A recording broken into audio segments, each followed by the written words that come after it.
I am Kirk Humphrey, Minister of People Empowerment and Elder Affairs. I'm here with my Permanent Secretary, Mr. Jehu Wiltshire, to my left, and to my right, the Director of the National Assistance Board, Ms. Colleen Walcott.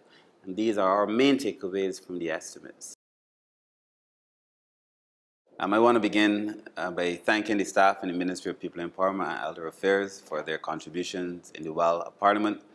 I more so want to congratulate them on the work that they would have done over the last year to deliver goods and services to people. I believe that the Ministry of People Empowerment remains one of the most important ministries in the country because it deals directly with the heart of people.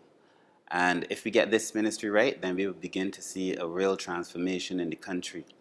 This year, the ministry has done tremendous work. We would have made significant progress on the amalgamation of social services. And that is important because it allows us to deliver a one-stop shop approach in communities where people live so that people could directly access social services. It is going to make a complete difference in terms of efficiency, people's dignity, sense of pride. And by having it in the communities, then of course it reduces costs and people know exactly where they can go. I think that is one of the things of which the ministry is most satisfied. I think the public over the next 2 or 3 years are going to see the benefits and reap the benefits of this. We would have also done a number of very innovative policies. We would have done a policy for persons with disabilities that's completed and approved by the Cabinet. We would have done a policy as it relates to the elderly, also approved by Cabinet.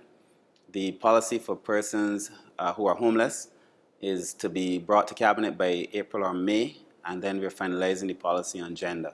So a number of policy work has occurred, and a lot of work in relation to legislation has also occurred.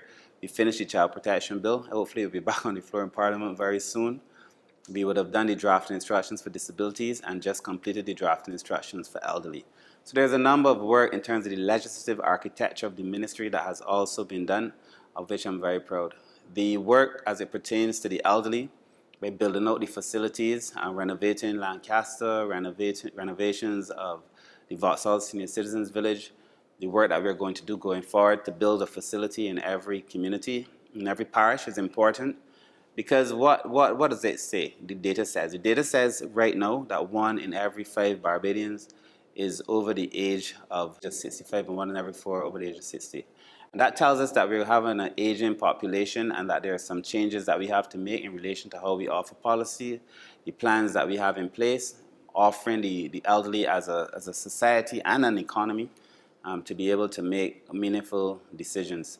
I think the one thing that came out from the estimates conversation to me is that the government remains focused on people in the sense that we can talk about economic growth all we want, but if people don't feel they're benefiting from that growth, then it's just talk.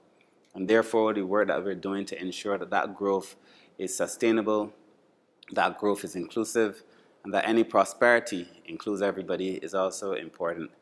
I also found that the estimates conversation, a lot of it, I was pleased to see, a lot of the conversation was in relation to the welfare department and the role that that department plays in offering goods and services to the poor. I think most of my colleagues appreciate that a lot of work has gone into what we've done. I think I'm also equally satisfied that the ministry has engaged in a process of serious deconstruction and reconstruction. We've gone through all of the programs in the ministry, all of the departments under the ministry, and made certain changes. We have determined that given the fact that we've seen a number of persons being displaced by one shock or the other, whether it was an environmental shock, whether it was a shock coming from the family, that there was a need for us to respond. And we have now created a department in the ministry that we call the Resilience and Reintegration Unit, with a focus to help us deal with these persons who are displaced. This unit would allow us to respond 24 hours a day to offer relief to people who need it the most at the time they need it. This unit would also allow us to tackle the issue of homelessness in a way that hasn't been done in the government since the government was established in Barbados. I think Barbadians will come to know the Resilience Unit very well because it will become one of those on the ground dealing directly with impact, fire. If we've seen a situation caused by flooding, we had the unfortunate situation with Elsa, those things. This unit will be the first to respond. So I think collectively we will do this work. We made the point that this ministry is not a standalone ministry. We have to work with the Ministry of Home Affairs. We have to work with education. We have to work with health. We have to work with the NGO community. We have to work with the private sector and bring all these players together to be able to better deliver goods and services and prioritize people. At the end of the day, this is a government that prioritizes people.